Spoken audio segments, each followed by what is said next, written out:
Spent most of her time in their neighbor's empty house, reading travel books from the library boat or making up slow songs on her violin. Finn wasn't allowed in, but he liked to sit on the front step and listen. Usually Cora left the sitting room window open a little bit so he could talk to her through it. Sometimes he brought his accordion, too, if it wasn't raining, in case she wanted to play together, but she never played songs he knew. "What are you reading about today?" Finn hooked his fingers over the windowsill's lip. There was just enough space for them. "Mexico," said Cora. She pressed the book up to the glass so Finn could see. Happy Backpacker Guides presents Mexico, 1967 edition. There were some laughing people in old-fashioned clothes dancing on a sand beach on the cover.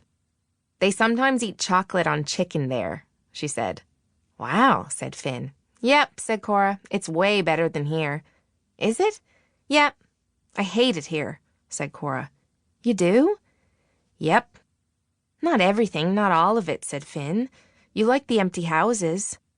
"I like them better than ours. That doesn't mean I really like them."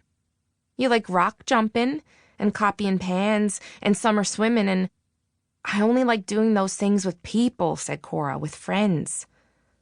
"But I—" said Finn, then stopped. "Anyway," he said, "they'll be back." "They won't." "They will." "I bet you they won't." "I bet they will." They put $5 on it, even though neither of them had $5. "How long till they're back?" asked Cora. "A year," said Finn. Said Cora. They shook hands through the open window. Then Cora went back to the neighbor's sofa and opened her book. "Want to play the fish of the sea?" asked Finn. "Not right now." "Okay." Finn sat on the step watching the road to see if anyone would come by. He decided he'd stay there until after 10 blue cars had passed, but only one did, and it was white. "Well, I guess I'm going to look for caribou." "Okay." She didn't look up from her book. She had her fingers holding several places in the pages. "You want to come?"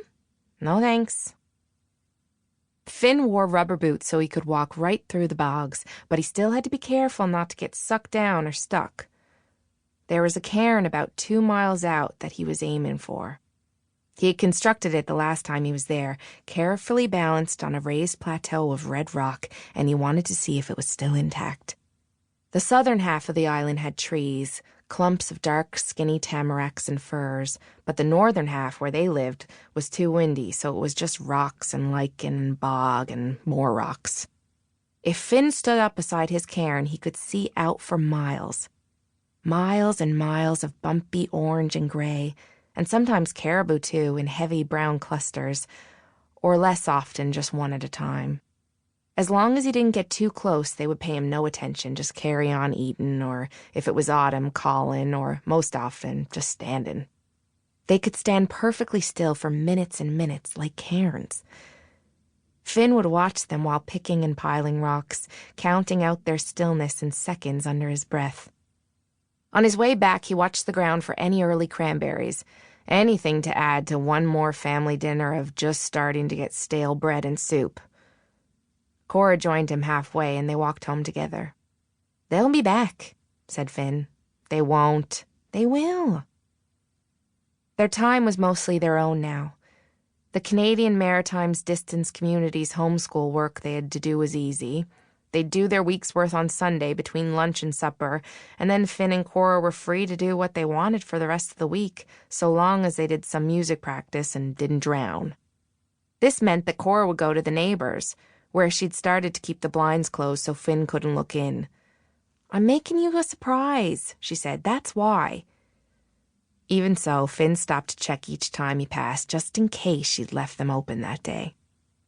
After checking, Finn would go south to build cairns with the caribou, or north to the shore, where he'd take his shoes and socks off and practice standing in the freezing water for as long as he could, or row himself east, across to accordion lessons with Mrs. Callahan. Martha would work nets.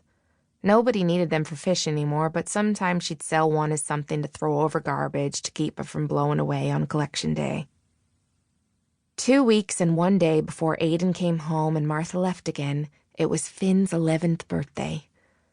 Martha made bunting and hung it over his bed in the night while he was sleeping, and Cora played